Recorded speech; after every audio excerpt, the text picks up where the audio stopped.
Des aveux déchirants aux résolutions réconfortantes, ces affaires nous rappellent l'importance de la famille, du pardon et de la recherche d'une solution. Rejoignez-nous pour découvrir les moments les plus heureux du tribunal de paternité où l'amour, la vérité et les liens de parenté prévalent. Monsieur Thomas voulait s'assurer qu'il était bien le père de sa fille Anna, âgée de 15 mois. Il a demandé au tribunal de procéder à un test ADN, ce qu'il essayait de faire depuis plus d'1 an. Même si on lui a demandé de payer une pension alimentaire parce qu'il a signé l'acte de naissance, il a dit qu'il l'avait fait sans connaître la vérité. Madame Zachary a déclaré que Monsieur Thomas était le père d'Anna et qu'elle voulait qu'il assume la responsabilité de leur famille.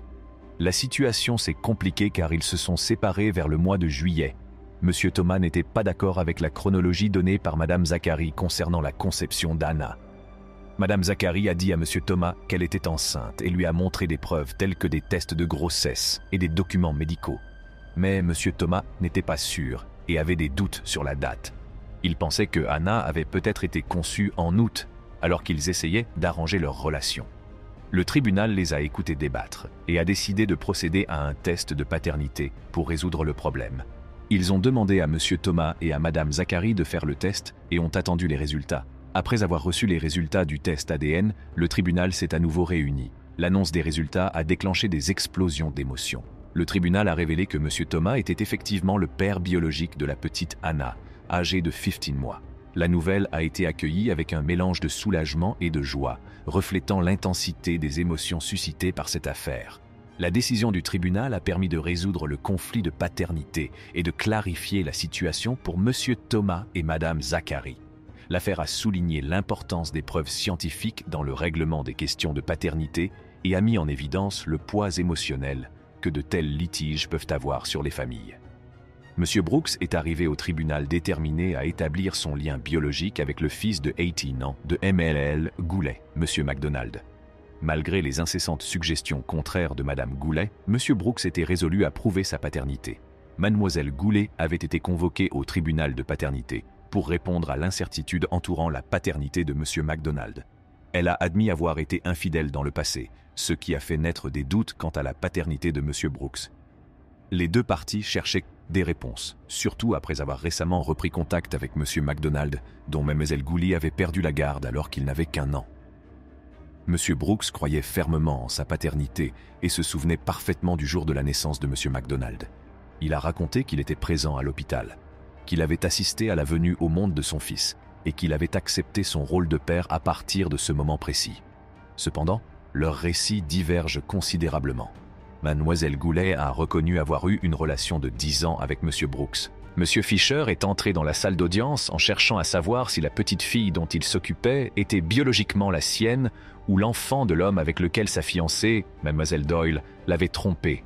Il a exprimé ses doutes quant à la paternité de Sophia, âgée de 2 mois, et a regretté d'avoir signé son acte de naissance sans en être pleinement certain. Mademoiselle Doyle a reconnu son erreur d'avoir trompé Monsieur Fisher et a admis la possibilité qu'il ne soit pas le père de Sophia.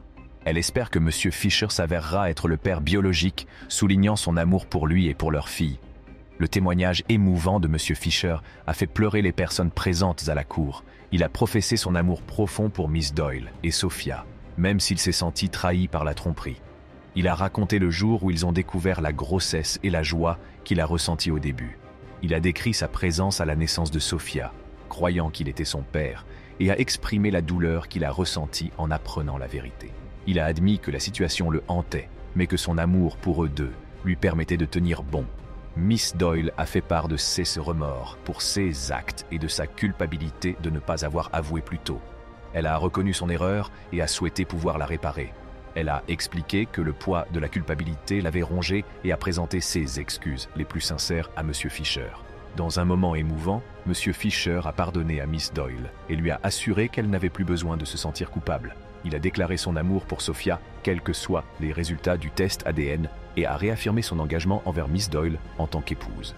Enfin, les résultats du test ADN ont été dévoilés dans la salle d'audience. Le juge a révélé que Monsieur Fisher était bien le père biologique de Sophia, âgée de 2 mois. La nouvelle a été accueillie avec soulagement et bonheur, mettant un terme aux montagnes russes émotionnelles que Monsieur Fisher et Mademoiselle Doyle avaient endurées. La décision du tribunal a renforcé leurs liens familiaux et mis fin à leurs doutes et incertitudes. Le couple se réjouit de l'avenir positif qui s'ouvre à eux, marqué par l'amour qu'ils ont l'un pour l'autre et pour Sophia. La relation entre le plaignant, M. Pierce, et Mlle Cavell est devenue tendue en raison des doutes concernant la paternité de son fils d'1 an, Julian. M. Pierce a intenté une action en justice, assignant son ex-fiancée, Mlle Cavell, à se soumettre à un test de paternité afin d'établir si Julian était son enfant biologique. M. Pierce a affirmé que Mlle Cavell l'avait trompé en lui faisant croire qu'il était le père de Julian et qu'elle n'avait avoué la tromperie et l'incertitude potentielle de la paternité que lorsque Julian était âgé de 6 mois. Le procès s'est déroulé autour de l'allégation de M. Pierce concernant les déclarations frauduleuses de Mlle Cavell. Il a affirmé qu'elle l'avait trompé pendant la période de conception possible, créant ainsi une incertitude quant au véritable père de Julian. Malgré l'infidélité, Mlle Cavell a insisté sur le fait qu'elle n'avait aucun doute sur la paternité de M. Pierce, même si la chronologie de la conception de Julian soulevait des questions. Au cours de la procédure, M. Pierce a exprimé sa détresse émotionnelle et son désir d'établir la vérité sur la paternité de Julian. Il a révélé qu'il avait été confronté à des situations similaires dans le passé, où les doutes sur la paternité avaient eu un impact sur sa vie et ses relations. L'incertitude lui causait une douleur émotionnelle et affectait la dynamique de sa famille. Mlle Cavell a reconnu les préoccupations de M. Pierce et l'impact de la situation sur leurs relations et leur famille. Elle a maintenu que la conception de Julian était le résultat d'une erreur ponctuelle au cours d'une période difficile. Tout en admettant son infidélité, elle a insisté sur sa volonté de rectifier la situation et de prouver la vérité à M. Pierce. Pour dissiper ses doutes, M. Pierce a exigé un test au détecteur de mensonges pour Mlle Cavell, en plus du test de paternité pour Julian. Il a invoqué la possibilité d'une infidélité continue et le besoin d'être rassuré au vu des incertitudes entourant leur relation. La procédure judiciaire a donné lieu à des témoignages des deux parties sur leur relation, la conception de Julian et les aveux de Miss Cavell. Tout au long du procès, Mlle Cavell a fait preuve d'une grande émotivité, exprimant à plusieurs reprises des remords pour ses actes et l'impact qu'ils ont eu sur M. Pierce.